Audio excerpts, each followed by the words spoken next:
AfriForum is going after Gauteng Premier Panyaza Lesufi for allegedly covering up corruption. We speak to Barry Bateman of the private prosecution unit of AfriForum. Morning, Barry. Good morning, Chris. Thanks for having me. What are these allegations?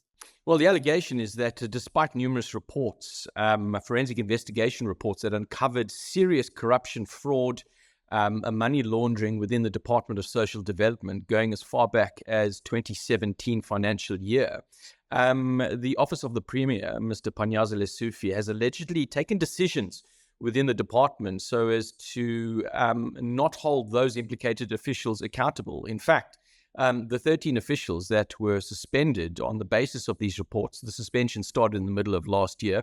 There were suspensions earlier this year. Those suspensions have in fact been lifted. The officials are all back at work. Now, this is widely reported. The officials are back at work.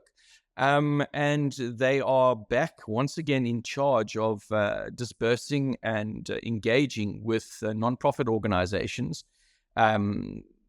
worth hundreds of millions of rand.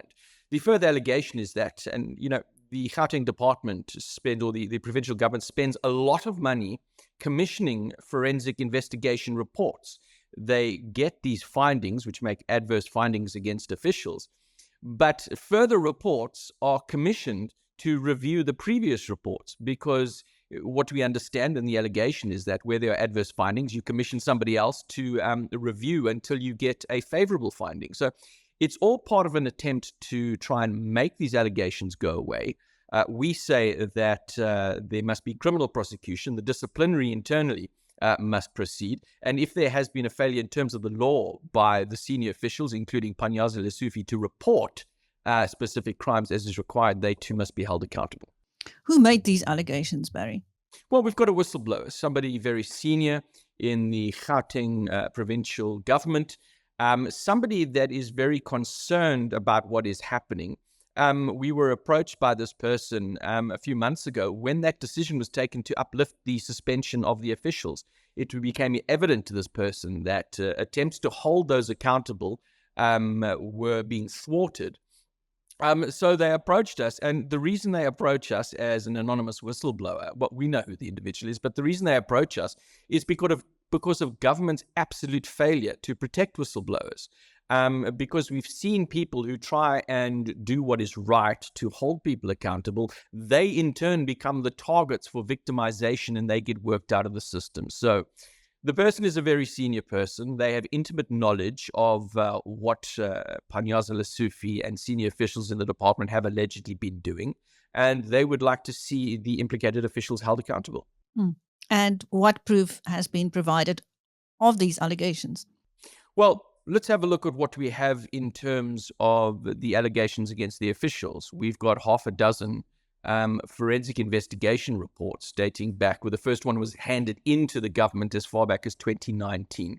The reports are very detailed. They identify the individuals by name, how they operated within the broader scheme, how they approved certain funds to be moved to non-profit organizations, as well as conflicts of interest between these officials and the external NPOs and their suppliers. So it goes even further.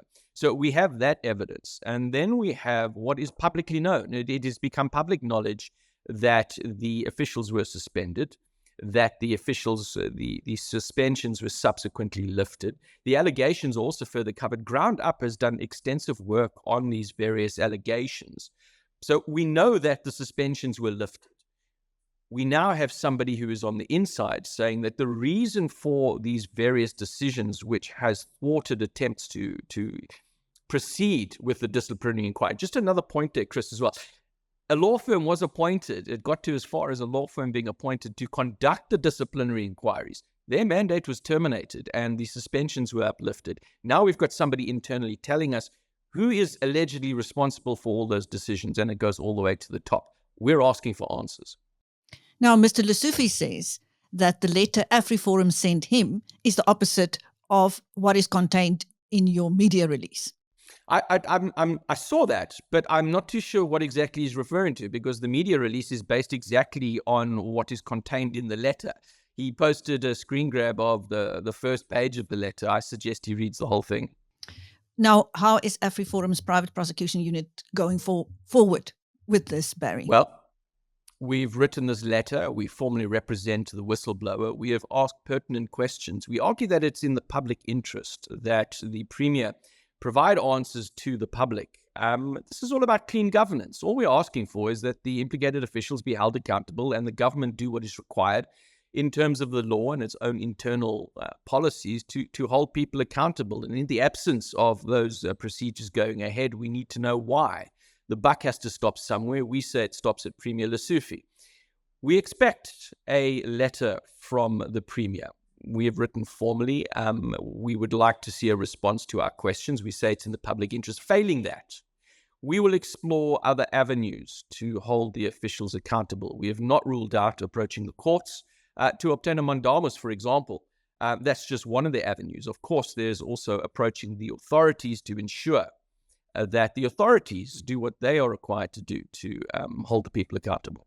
Thank you. That was Barry Bateman of the Private Prosecution Unit of AfriForum speaking to BizNews about allegations that Gauteng Premier Panyaza Lesufi covered up corruption. Thank you, Barry, and I'm Chris Steyn.